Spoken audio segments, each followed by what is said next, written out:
كابتن شبيب، يعني وحضرتك يعني من الناس اللي دايما كنت تحط ثقتك فيه دايما في الكابتن شبيب. كابتن شبيب عايز اقول لك على حاجه، يعني اول حاجه هو خد فتره من الفترات كان حاول، هو عنده موهبه عينه، فاحنا للاسف في الصعيد مش بنهتم بالجانب ده، للاسف مش بنعتبره ده نجاح. يعني ايه واحد يكون عارف لعيبه كويسه؟ لا بالعكس، الناس بره. انا حضرت دوره في شركه ستار اكاديمي، كانوا جايبين واحد سنه 70 سنه، كل قدراته ومؤهلاته وعينه ان هو ازاي يكون هو مكتشف للمواهب دي.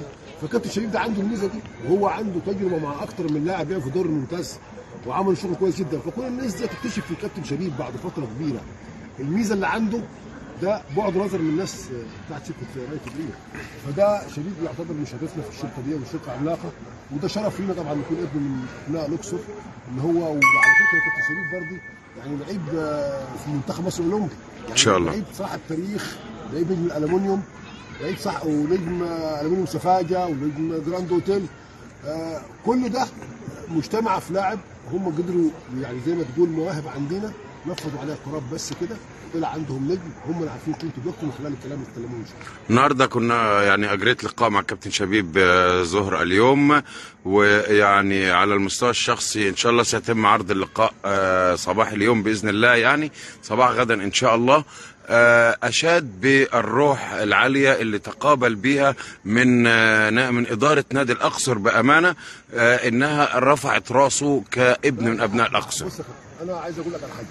أولا أي حد بيشرفنا في مكان إحنا حاسين إن الشركة دي هتنجح، فإحنا كل اللي بنعمله إنك أنت لما يكون في حد بيشرفك الطبيعي والصح إنك أنت يعني لازم تمجد في اللي عندك، مش بنمجد فيه ده حقه.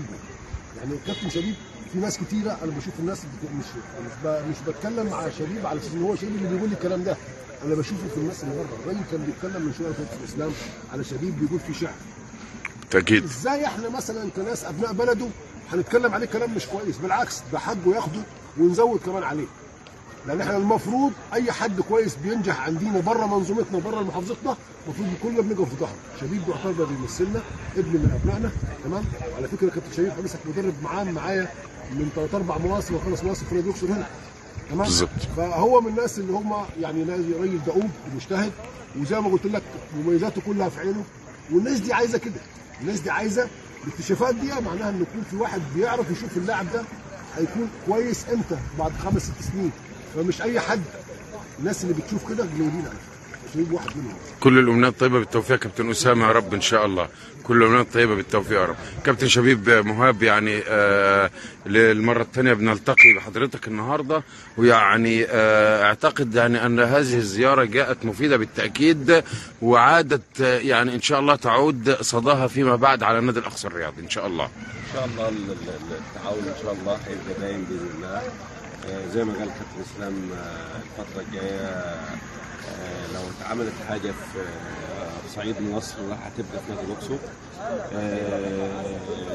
اتمنى ان كل انديه الصعيد يعني تهتم بحته البراعم والناشئين، لان الفتره الجايه فتره استثمار رياضي، ومنهم شركه رايت دريم عامله حاله كبيره خالص على مستوى العالم، مش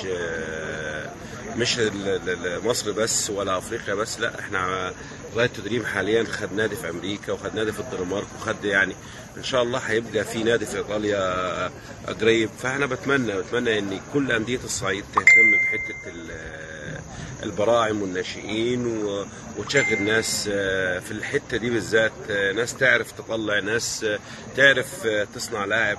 حته صناعه اللاعب دي حته صعبه جدا، مش اي حد بيعرف يصنع لاعب. اتمنى ان باذن الله ان الاقصر كلها تبقى حاجه كويسه ان شاء الله باذن الله. كل الامنيات طيبه كابتن شبيب، يعني نجمنا الكبير، كل الامنيات الطيبه بالتوفيق.